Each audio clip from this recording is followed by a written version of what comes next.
Dans un monde plein de bruit et de distractions, il y a un personnage qui, il y a plus de 800 ans, a choisi une voie radicalement différente, celle de la pauvreté, de l'humilité et de la dévotion absolue à Dieu.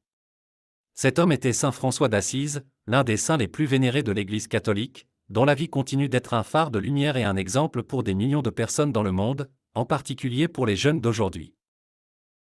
Saint François est né à Assise, en Italie, en 1181, dans une famille aisée. Son père, un riche commerçant, espérait que Francisco suivrait ses traces dans les affaires.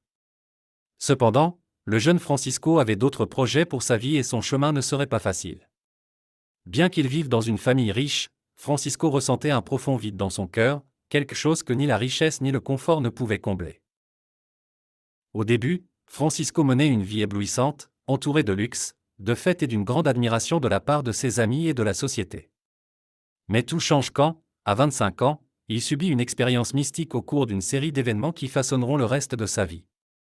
Après une grave maladie et sa participation à la guerre entre Assise et Pérouse, François se sent appelé à quelque chose de bien plus grand. C'est alors qu'il a compris que sa véritable mission dans la vie n'était pas d'accumuler des richesses ou de la reconnaissance, mais de suivre l'exemple de Jésus-Christ dans la pauvreté, l'humilité et l'amour inconditionnel.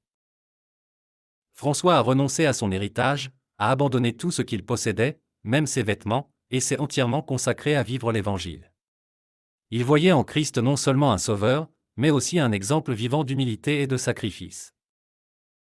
Tout au long de sa vie, saint François a compris que la mission de sa vie était de vivre l'Évangile dans son expression maximale, être pauvre pour être libre et aider les plus nécessiteux, les lépreux et tous ceux qui souffrent. Il fonde l'ordre des frères mineurs, une communauté qui suivra son exemple de pauvreté et de service.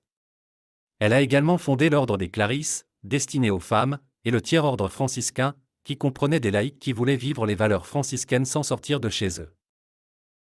Il a prêché la paix, le pardon et la fraternité en temps de conflit, démontrant que l'amour et la gentillesse peuvent transformer les êtres humains.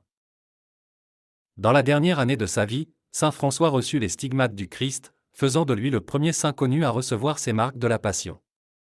Cet événement mystique était un signe de son union avec la souffrance du Christ et un témoignage de son profond amour pour l'humanité.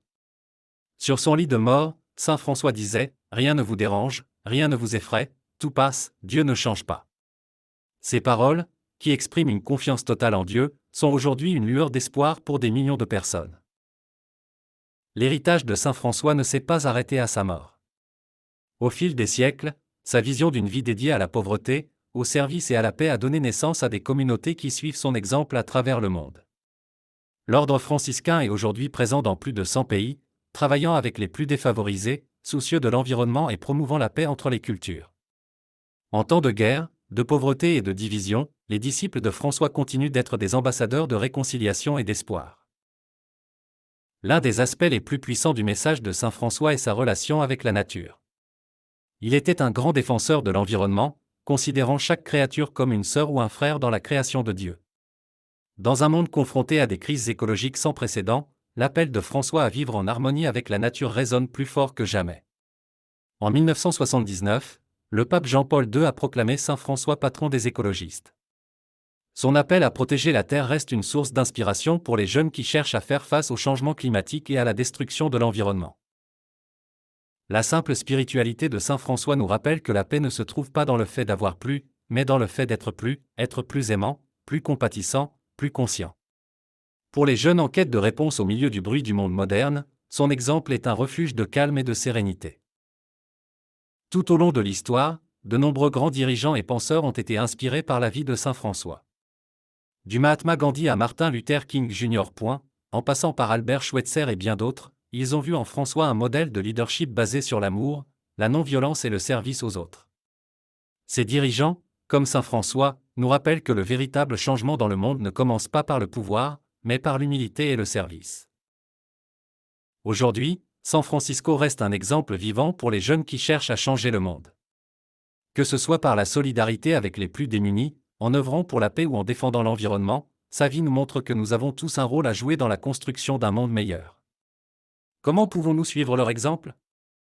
Avec de petits actes de gentillesse, avec notre engagement envers les plus vulnérables, avec notre dévouement à la justice sociale et avec notre amour inconditionnel pour la création de Dieu.